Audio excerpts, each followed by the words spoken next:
Muy buenos días. Muchas gracias por haber venido y, digamos, a nuestra invitación.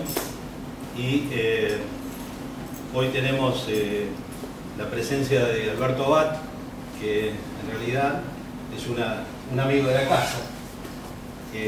Y bueno, ya hace unos años has dado, no muchos, has dado una charla para la SAP, y en lo que a mí respecta, bueno, hemos tenido a lo largo de la carrera de él y la carrera, en el caso mío, allá siempre en la Oficina Nacional de Presupuesto, hemos tenido así momentos muy interesantes de trabajo, porque siempre había alguna travesura que hacíamos nosotros y de algún modo Alberto la recibía y mostraba sus condiciones de mediador o de... Y el beneplácito.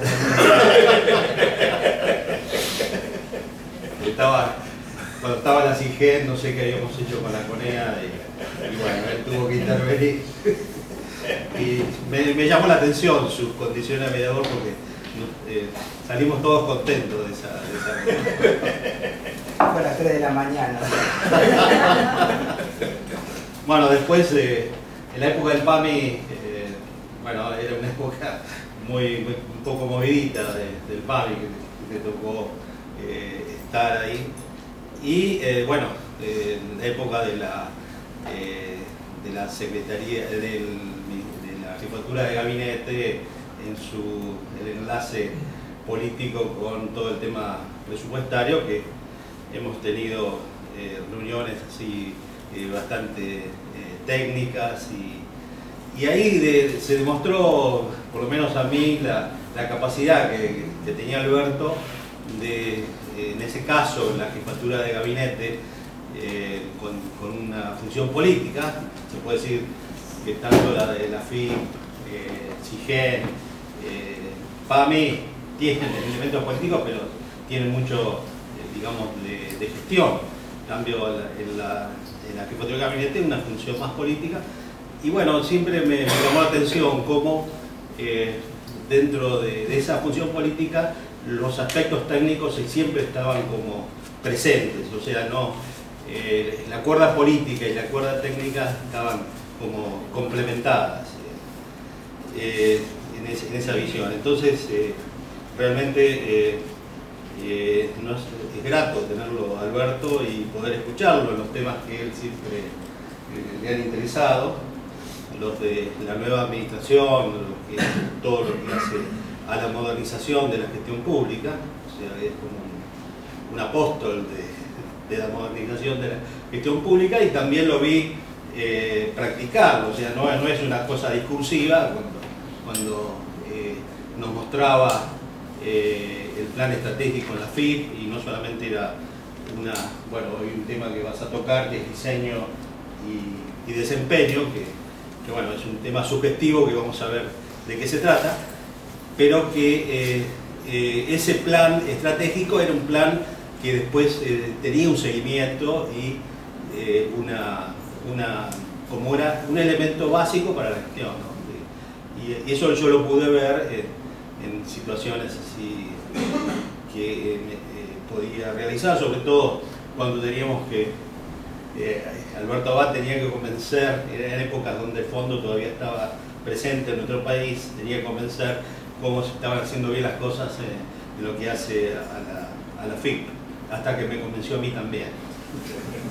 Me costó más trabajo. Así que bueno, quería hacerte esta breve presentación, y con mucho gusto queremos escuchar. Y muchas gracias, ¿no?, por tu disponibilidad. Muchas gracias. Te vamos a dejar para ver la presentación. Sí, vamos al micrófono. Bueno, yo Martirene, ¿me escuchan bien así? Sí. Yo Martirene, la verdad que lo conozco hace mucho tiempo y lo tengo por un excelente funcionario público, pero te digo que me agradó mucho la idea de esa interpretación tentación de tener jugando en paralelo la cuerda política con la cuerda técnica, porque creo que esa es una de las variables que tiene que tener el administrador público, que es más difícil de poder manejar. O sea, eso fue siempre uno de mis objetivos, o sea, poder estar haciendo cosas lo mejor posible desde lo técnico y poder incorporar la variable política. Y que la variable política no degradara a su vez la solución técnica. Creo que esa es, diría yo, es el eje estratégico que le puede permitir a un administrador público ser más o menos exitoso, no en lo personal, ser más o menos exitoso en la gestión, y además otra cosa que es muy importante, poder caminar por la calle sin que le tiren con nada por la cabeza. No digo terminar en la cárcel, porque como acá en la cárcel eso es prácticamente un tema de difícil logro. Quedémonos con la justicia de la gente y no con la justicia de los tribunales. Bueno, estoy obviamente muy contento, muy satisfecho de estar acá. Somos todos colegas, hemos peleado en varias batallas. No terminamos de ganar la guerra, pero bueno, tampoco la perdimos. O sea, siempre hay que seguir juntando soldados. Yo les voy a hablar de un tema que en alguna medida no tiene nada que ver con la gestión, pero tiene mucho que ver con la gestión. O sea, otra de las cosas que aprendí es que ahora no hay más. Puede ser esto o lo otro. Puede ser esto y lo otro. O sea, en el pensamiento complejo hay que sacar el lo y utilizar el y. Puede ser blanco y negro. Si uno no entiende eso, puede tener problemas como lo que tiene, por ejemplo, la Argentina en este momento. Donde en el mundo en donde todo es gris, pensamos todos en blanco y negro. Entonces estamos pensando en algo que no tiene nada que ver con la realidad. Bueno, entonces, ¿cuál es el tema que hoy me gustaría hablar? El tema de la rendición de cuentas. Dicho de otra manera, el tema del rol de la institucionalidad en la gestión. O sea, después de haber hecho mucha gestión, uno se da cuenta de que si el marco institucional no funciona, gran parte de lo que se logra en la gestión se destruye en el aire en 2 minutos. O sea, un ejemplo que yo había leído un día, un tipo para preparar una vidriera, decorarla y todo, por ahí está 2 días. Y viene un tipo, le pega un piedrazo y la rompe en 1 segundo. Bueno, esto es el tema de por qué yo creo que el tema de la institucionalidad es un tema que lo tenemos que revalorizar, porque es el que permite que las piedras no rompan en 1 segundo el trabajo de años de gente. Sobre todo en el sector público, donde todos sabemos que es, no diría si es más difícil hacer las cosas en el sector privado, pero es más complejo. El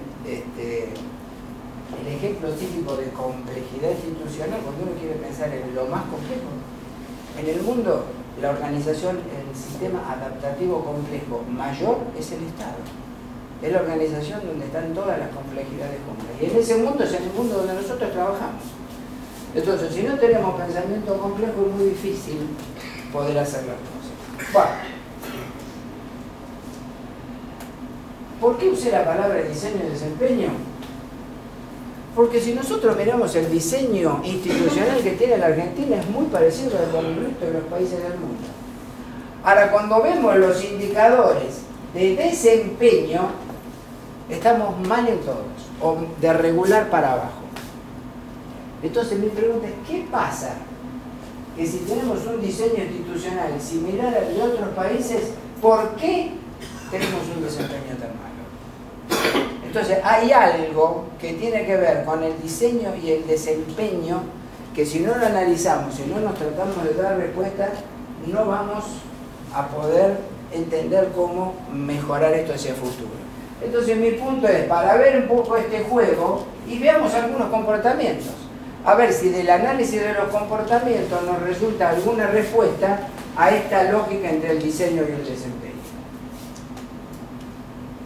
Entonces acá, ¿qué vamos a ver un poco? Vamos a repasar los conceptos, los comportamientos, los interrogantes, las causas, y después yo trato de hacer una agenda, porque nunca me gusta terminar un tema y dejar a todo el mundo atragantado como que no hay salida sin decir, bueno, mira, por ahí podemos hacer algo por este lado o por el otro lado. O sea, otra cosa que creo que tiene que hacer el gestor público es poder leer la parte llena del vaso y no la parte vacía. Porque nosotros estamos para eso.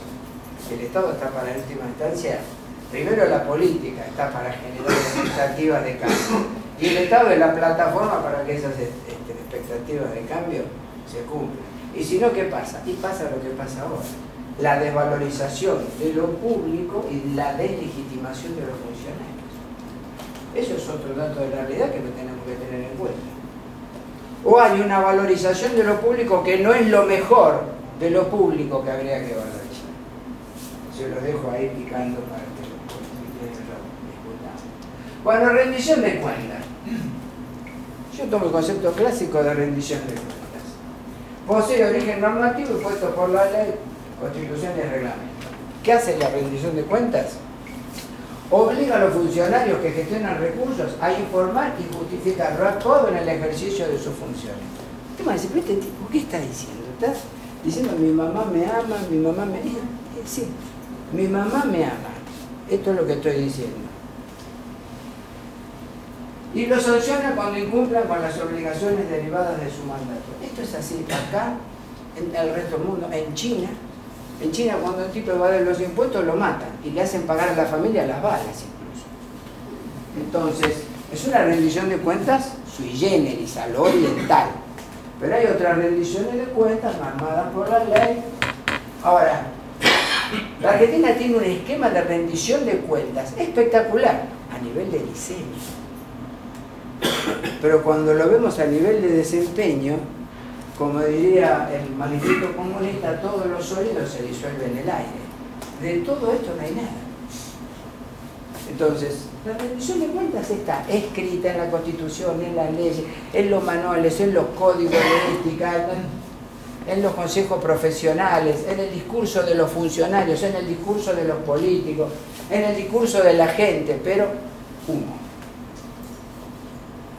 Y para decirles que tenemos, qué es lo que hay, les quiero mostrar un poquito rápidamente los actores. Bueno, el gran actor que tiene que rendir cuentas es el Poder Ejecutivo. Esto es obvio ¿por qué? Es obvio porque no es una historia de contractualismo, pero los hombres vivían en estado de naturaleza. Los unos se mataban con los otros. ¿Sí? El que tenía el garrote más grande tenía la mujer más linda y el pedazo de bife de mamut más rico. Los otros miraban desde el costado. O sea que el poder estaba dado por la fuerza. Hasta que en un momento dijeron, no, hagamos una cosa, hagamos un contrato social y en vez de matarnos, organicemos alguna institución exterior a nosotros para que nos dé seguridad y nos permita vivir en una cierta armonía. O sea, hagamos un pacto social y un pacto fiscal. Porque ese aparato nuevo que vamos a construir, que es el Estado, tiene que tener un financiamiento para poder hacer lo que nosotros queremos que haga. Y ahí, lo siento mucho, aparecieron los impuestos, que nos persiguen hasta este momento. Entonces, cuando se hace ese pacto social y ese pacto fiscal, ¿qué hace cada uno de nosotros? Cede parte de su soberanía, de sus deseos de hacer cosas, de tener todo, y se la cede a alguien exterior, que es el Estado, para que lo administre. Pero como contrapartida, ¿qué necesita? Si yo cedo parte de mi soberanía y te pago impuestos, señor Estado, ¿vos qué tenés que hacer conmigo? Me tenés que rendir cuentas. O sea, la rendición de cuentas no es nada más que eso. Es la contrapartida obligada del Estado de explicarle a los ciudadanos que financian su funcionamiento por qué y cómo hacen las cosas. Así de sencillito. Entonces, como el gestor por antonomasia en el Estado es el Poder Ejecutivo, el que tiene que rendir cuentas es el Poder Ejecutivo. Ahora, ¿a quién le tiene que rendir cuentas? Y primero que nada a los ciudadanos. Porque los ciudadanos como soberanos lo instituyeron como Estado. Por eso se habla del primer mandatario. Porque el presidente es un mandatario, tiene un mandato del pueblo, de los ciudadanos. Y después, en otro tema, los otros dos grandes solicitantes de cuentas son el Poder Legislativo, obviamente, y el Poder Judicial. Ahora, ¿qué pasa? El poder el legislativo y el poder judicial, como poderes en sí mismos, no tienen mucha capacidad operacional de pedir cuentas. Entonces aparecen y se crean agencias especializadas, órganos que están especializados en eso. Y aparece la AGN dentro del poder legislativo, aparece por ejemplo la Fiscalía de Investigaciones Administrativas, que depende, como ustedes saben, del Ministerio Público, ya de lo que sería hoy la Procuración General de la Nación. El Poder Ejecutivo tiene sus propios solicitantes de cuentas, o tiene la SIGEN, que es el auditor interno, a la Oficina Anticorrupción, que es la que revisa las declaraciones juradas, que ahora parece que van a ser un poco más sencillas, y los órganos de regulación y control, que también en alguna medida piden cuentas. Y aparecen también órganos. ¿Por qué los puse en los dos lugares? Porque como ustedes recordarán, hay órganos de regulación y control que fueron aprobados por ley y que necesitan la autorización del Congreso para sus autoridades, y hay órganos de regulación y control que fueron creados por decreto y son una dependencia más del Poder Ejecutivo. Y por último, los actores que hoy están pesando más, que son los medios de comunicación, aparecen oscuros acá porque los medios de comunicación ahora son oscuros, y las ONG. Y con esto explicamos lo que está pasando en la Argentina hoy. ¿Por qué hoy los medios de comunicación y las ONG están en alguna medida en el día a día peleando con el Poder Ejecutivo? Y porque desgraciadamente, porque gran parte del resto de los actores están opacados por la realidad, por distintas razones, pero es así. Fíjense, ejemplo, porque esto, a mí lo que me gusta a veces de estos conceptos, que la rendición de cuentas, que parece un concepto abstracto, algo así como el sexo de los ángeles, resulta que es la que nos está regulando a cada uno de nosotros y es la que nos está haciendo que a la mañana nos levantemos con cierto grado de satisfacción de ser argentinos o con un gran grado de bronca por serlo, y por la incapacidad que tenemos para crear un mecanismo de autogobierno inteligente. Se está discutiendo el tema de la justicia. ¿Dónde está? ¿Cuál es el escenario en donde se está peleando esto? Clarín y Nación contra el gobierno. ¿Es así o no es así? Pueden decir que sí, o que no, también. Punto uno. Y las ONG. Estos 10 diputados, vieron que salieron ayer, que son los 10 diputados que parece que ahora pueden cambiar el rumbo de la historia. 4 ONG se juntaron para convocarlos. O sea, que la rendición de cuentas ha dejado de tener la fuerza que podía tener en los poderes que están instituidos constitucionalmente para hacerlo, y en alguna medida está siendo como lateralizada a través o por los medios de comunicación y por la ONG. Y eso tiene muchos peligros, porque los medios de comunicación no tienen un mecanismo institucional de ejercer su función. Los medios de comunicación también responden a intereses políticos propios y también responden a intereses económicos propios. Por eso se arma la rendición de cuentas con todo este andamiaje institucional. Porque acá se supone que hay que los pesos y los contrapesos, los balances de un sistema republicano. O sea que esa idea de Montesquieu es elemental, pero es perfecta. Tal es así que se utiliza en la auditoría interna o en la auditoría general. Que el cajero esté en contradicción con el que lleva la contabilidad, porque si el que registra los cheques es el mismo que los hace, empezamos con la fiesta. Eso es lo mismo que los balanceos y contrabalanceos a nivel constitucional. Esto es el ABC de cómo se organizan y cómo se organizaron los seres humanos en el mundo.